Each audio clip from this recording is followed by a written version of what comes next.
시옷 인스티튜트. 안녕하세요. 시운연구소입니다. 시운연구소 이번 시간에는 지난 시간에 이어서 순서 그리고 위치라는 사고 기능을 활용한 연역 추론 문제 세 번째 시간을 가져보도록 하겠습니다. 첫 번째와 두 번째 시간은 다소 난이도가 좀 쉬웠던 문제, 즉 문장을 읽어보면 이 문장 속에 담긴 뜻이 바로바로 이해가 되고 또 그 이해된 내용을 정답으로 옮길 수 있는 문제였다면 이번 3차 시 두 개의 문제는 다소 좀 어려운 문장의 형태 그리고 문장의 내용도 이해해야 되지만 과연 이 문제에서 요구하는 것이 무엇인지를 좀 파악을 해야 되는 그런 문제입니다. 그래서 이런 연역 추론 문제에 대한 팁을 한 가지 더 드린다면 연역 추론을 다 끝내고 나서 문제의 정답을 다 찾았다고 해도 다시 한번 문제를 읽어보면서 이 문제 위에 나와 있는 이 단서에 맞게 그 정답이 올바른 위치에 들어가 있는지를 다시 한번 검토해보는 그런 시간을 가지면 더욱 좋을 것 같습니다. 자, 어려운 문제가 훨씬 더 재미있다. 그런 이야기 들어보셨나요? 자, 여러분들 오늘도 같이 한번 시작해 볼까요? 첫 번째 문제 보겠습니다. 동물들이 활약한 순서를 맞춰보세요. 네, 동물들이 뭔가 활약을 한 모양이에요. 1번, 사냥꾼들이 덫에 걸리면 앵무새가 소리를 내서 다른 동물에게 신호를 줄 거야. 앵무새가 등장했네요. 2번, 사냥꾼을 유인하는 일에는 작은 원숭이가 제격이야. 유인한다라는 말은 뭔가 자기 쪽으로 오도록 이끌다 라는 뜻이 있는데 작은 원숭이가 이런 활약을 했나 보네요. 3번, 신호를 받은 늑대들은 울음소리를 크게 내서 사냥꾼들에게 겁을 줘. 늑대 울음소리를 들으면 겁이 나겠죠? 4번, 두더지들은 미리 깊은 구덩이를 파놓으면 되겠어. 아, 두더지들이 구덩이를 참 잘 파죠? 5번, 소똥구리들은 사냥꾼들이 덫에 걸리면 준비한 똥들을 덫에 밀어넣어. 소똥구리들이 평상시에 이렇게 똥을 말아서 갖고 다니잖아요. 분비물을. 근데 그것을 덫에 밀어놓나 봐요. 사냥꾼들이 호되게 당하는 것 같은데요. 6번, 소똥구리들이 일을 시작하면 악어도 꼬리로 같이 똥들을 밀어넣어. 아, 똥들이 많은가 모양이네요. 7번, 똥을 밀어놓고 나서는 오랑우탄들이 나무에서 바나나 잎을 떨어뜨리면 되는 거야. 어때? 아, 대단한 활약인 것 같은데 그냥 쭉 한번 읽어보니까 머릿속으로 어떤 내용들이 좀 그려지지 않나요?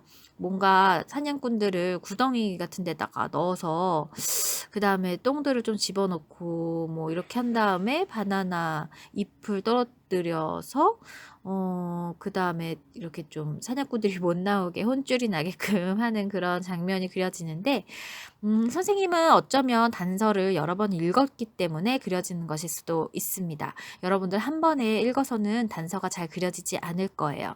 자, 그럼 일시정지를 누르고 단서를 여러 번 읽으면서 문제를 한번 풀어보도록 하겠습니다.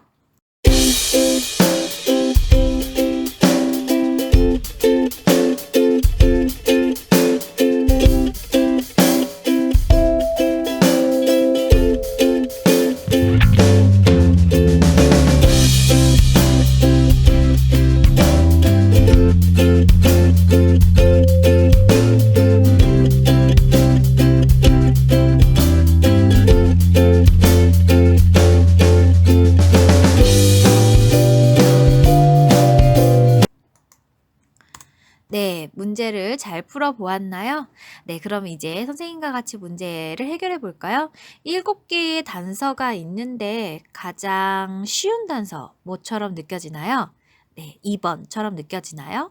사냥꾼을 유인하는 일에는 작은 원숭이가 제격이야 라고 되어 있어요. 뭔가 다른 어떤 단서들은 뭔가 사냥꾼이 덫에 걸렸기 때문에 그 다음에 하는 행동 같은데 2번 같은 경우에는 유인이라는 단어 때문에 처음이라고 느껴집니다. 그런데 4번을 자세히 볼까요? 두더지들은 미리 깊은 구덩이를 파놓으면 되겠어 라고 되어 있는데 이 구덩이가 덫인 모양이에요. 그런데 이 지금 문제를 보니까 동물들이 활약한 순서라고 했으니까 유인하는 작은 원숭이가 먼저일지 구덩이를 파놓은 두더지가 먼저일지 생각해 봐야 돼요.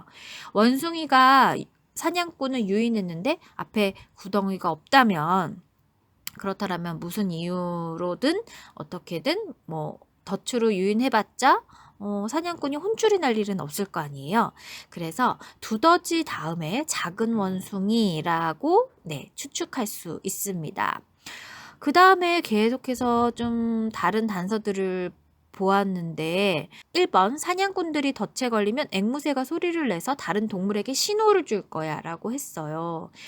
그러니까 앵무새가 신호를 줄 건데 3번에 보니까 신호를 받은 늑대들은 울음소리를 크게 내서 사냥꾼들에게 겁을 준다고 했으니까 앵무새 다음에는 늑대라는 사실도 알게 됩니다.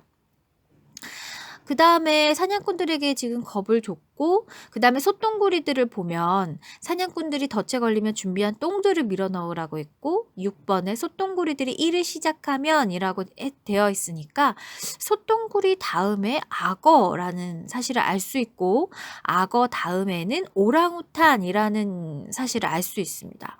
똥을 밀어놓고 나서는 오랑우탄들이 나무에서 바나나 잎을 떨어뜨리면 되는 거야. 어때? 라고 되어 있습니다.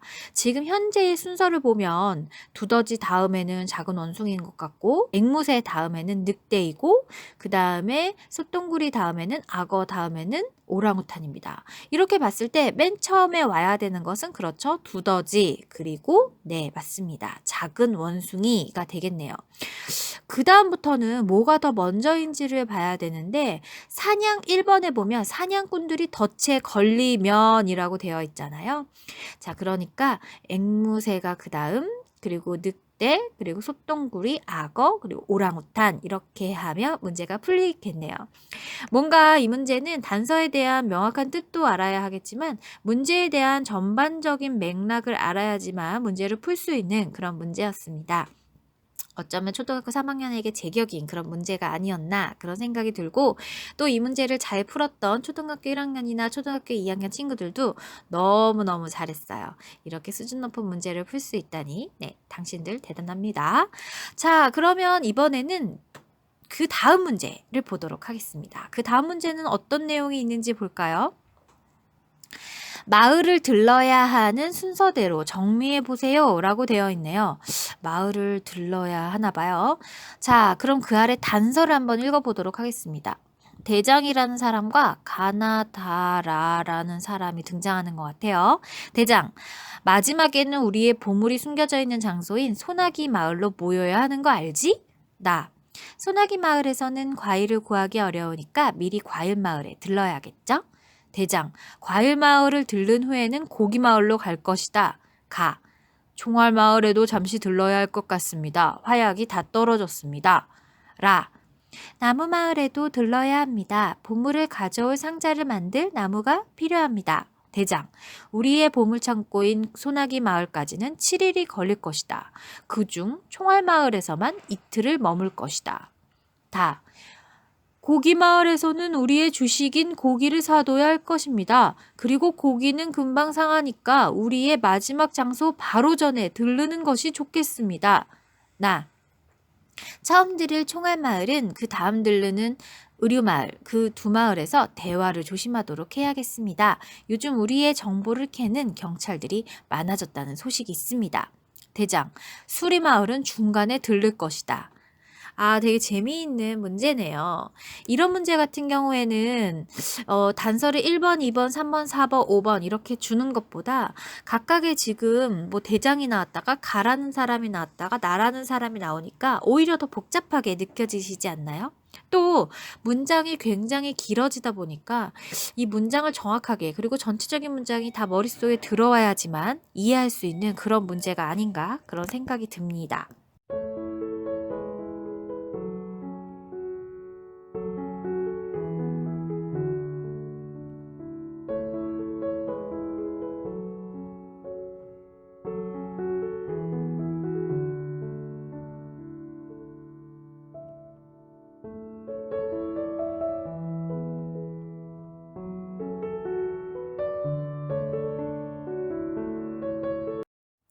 자, 그러면 문제를 같이 한번 풀어보도록 하겠습니다. 지금 굉장히 문장이 길고 막 작은 따옴표까지 있고 하니까 문장이 좀 읽기 싫을 수도 있죠. 이게 함정입니다.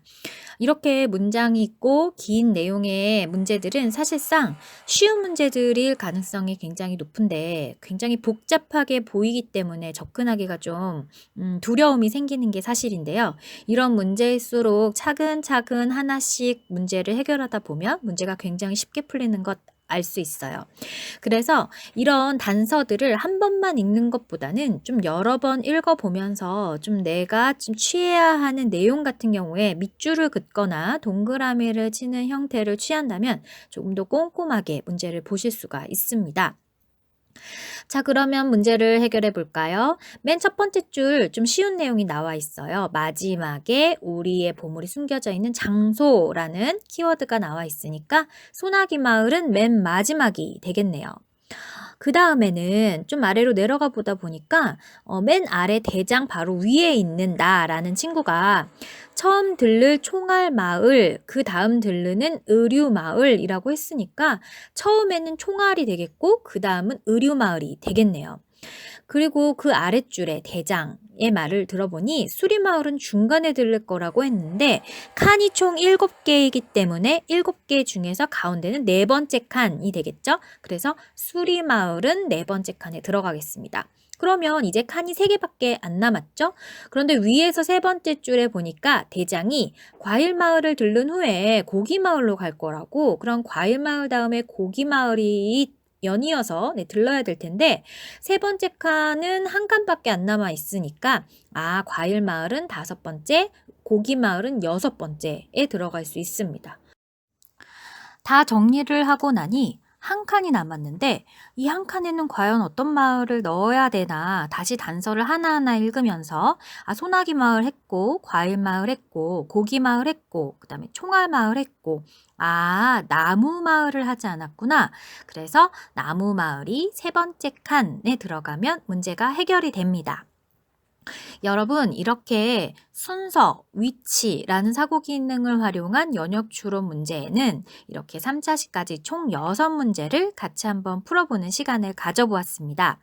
우리 마지막 남은 한 차시 동안에는 앞에서 했던 순서나 위치에 관련된 연역 추론이 아니라 방금 전에 우리가 문제 풀었을 때 필요한 단서는 취하고 필요하지 않은 단서는 취하지 않은 것처럼 뭔가 문장들 간에서 필요한 것과 필요하지 않은 것 사이에 모순이 있지는 않은지 파악해서 문제를 해결해보는 모순 발견하기라는 사고 기능을 활용한 연역 추론 문제를 세 문제? 2문제 아니면 3문제를 다음 시간에 같이 한번 풀어보도록 합니다. 자, 여러분 오늘 너무 수고 많았고요. 재미있었다면 더 엄지척이고요. 우리 다음 시간에 다시 만나요. 안녕.